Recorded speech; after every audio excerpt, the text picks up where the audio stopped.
সংবিধান, শাসন ব্যবস্থা, সংসদের উচ্চ কক্ষে পিয়ার, জুলাই যোদ্ধাদের দায় মুক্তি সহ নানা বিষয়ে জাতীয় ঐকমত্য কমিশনের সঙ্গে রাজনৈতিক দলগুলো টানা আলোচনা ও বিতর্কের পর জাতীয় নির্বাচনের দিন অনুষ্ঠিত হচ্ছে গণভোটও। গণভোটে হ্যাঁ জয়যুক্ত হলে সংস্কার কার্যক্রম এগিয়ে নিতে হবে বিজয়ী দলকে।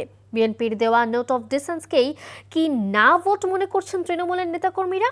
তবে ঐকমত্য কমিশনের প্রতিনিধিরা বলছেন, সংস্কার ও গণভোটের বিরুদ্ধে যারা অবস্থান নেবেন তারা ভোটারদের প্রশ্নের মুখে পড়বেন। আরও জানাচ্ছেন নিয়ামুল আজিজ সাদেক।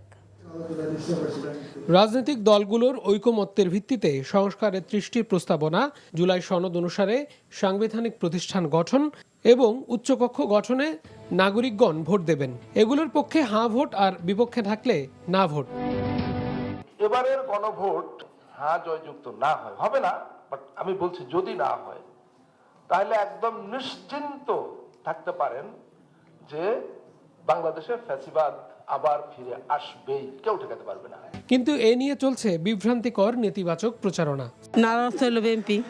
কে বলছে? আমি নিজে বলছি। হানার বিষয়ে আমি যতটুকু জানি যে না হয়েছে বিএনপি আর হ্যাঁ হয়েছে জামায়াত। কোটি কোটি টাকা খরচের এই গণভোটের জন্য সরকারিভাবে প্রচারণাও চলছে।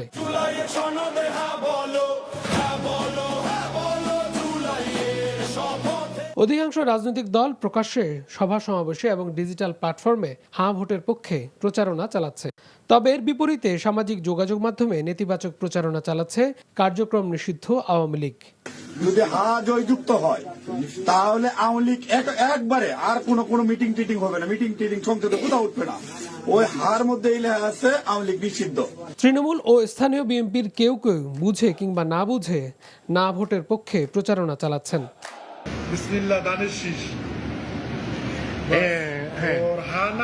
তবে বিএনপি মহাসচিব মির্জা ফখরুল ইসলাম আলমগীর স্পষ্ট করেছেন, সংস্কারের জন্য সবার আগে ছিল বিএনপি। গণভোটে বিএনপি হাঁয়ের পক্ষে। আমরা নিজেরাই একই দিনে গণভোট এবং জাতীয় সংসদ নির্বাচন চেয়েছিলাম, সেভাবেই হয়েছে। না বলার তো কারণ আছে বলে আমার কাছে মনে হয় না। জুলাই গণঅভ্যুত্থানে হাজারো মানুষের রক্ত ঝরেছে ফ্যাসিবাদী কাঠামো বিলুপ্তির জন্য। আগামী নির্বাচন হবে জুলাই আকাঙ্ক্ষা বাস্তবায়নের, তাই গণভোটে এগিয়ে থাকবে হাঁ ভোট, বলছেন জাতীয় ঐকমত্য কমিশনের প্রতিনিধিগণ। আগের সেই পতিত শক্তিকে পরাজিত করে জয়ী হয়েছে এই শক্তি এবং তারাই আত্মত্যাগ করেছে। এবং কি জন্য করেছে? 3টা বিষয় ছিল: বিচার, রাষ্ট্র সংস্কার, নির্বাচন। রাষ্ট্র সংস্কারের অন্যতম অংশ হচ্ছে যে আমাদের এই গণভোট। গণভোটে ইতিবাচক ফলাফল আসলে এরই ভিত্তিতে সাংবিধানিক ও রাষ্ট্রীয় মৌলিক পরিবর্তন আনবে পরবর্তী সংসদ।